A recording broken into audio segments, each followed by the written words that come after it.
Hi, everybody. I wanted to share an idea that I put together using Mike Morris's YouTube channel, the Pillowcase Sack Race.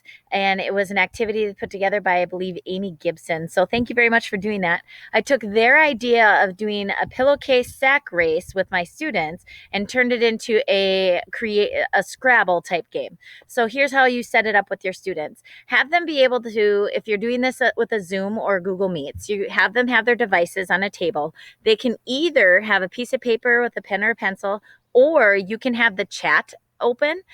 Just make sure that they don't submit their words until the end of each round. So you want to set up about 5 paces away from the computer a start line. I used a chair as my start line, and then tell the students that we'll start at the start line, and when you hear or see the word, or not the word, the letter, you jump to the computer, you type in the letter that you see or you heard, or you can write it on your paper, then jump back to the start line. And it continues like that until the last letter has been presented.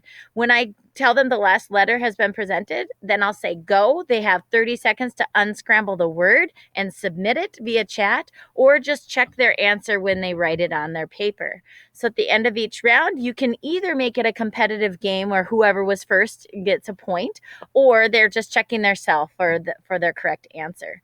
So I'm going to show you a different document just so that you can kind of see. This would be their chat line. They would jump to the screen. Let's say an H was presented, and they'd type in the H. They'd jump back to their start. Then they'd jump back to their computer. Let's say a T was presented, and they jump back. Then they jump back to the computer, and let's say an E was presented. And if you say that's the last letter, you have 30 seconds. They'll space a couple, and then they'll unscramble the letters to create the word and then submit. Okay, so I'll go back to here so you can see it in action. So this was an example of my 4th grade. It is all animated through my clicks. So I'll say go, and I'll say the first letter, T, and they'll jump forward, write the letter in and back, and then it'll continue until I know this word is 7 letters long. So I will stop clicking after the 7th letter, and I will say, all right, unscramble. And then they have 30 seconds using the Jeopardy timer. You might have to give some hints on what the word might be.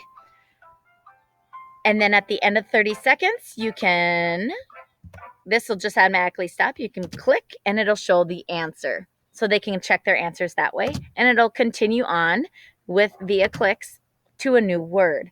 Now, I just wanted to show you, I'm going to exit out of the presentation so that you can see that if you choose to use this Google Slides, you can either keep it the way it is with the words that I've submitted, or you can change the words on your own. So you can make a copy, and then you have access to change the word and change the letters just the way they are, and the animations are already set up for you. So let's say you wanted to change the word to touch. Okay, and then you just go in and without it being in order, you would create the letters just like that. Okay, so I hope that helps you. So I hope you can use it. I've been using tons of stuff from other Phi Ed teachers, and so I just wanted to give back. Enjoy.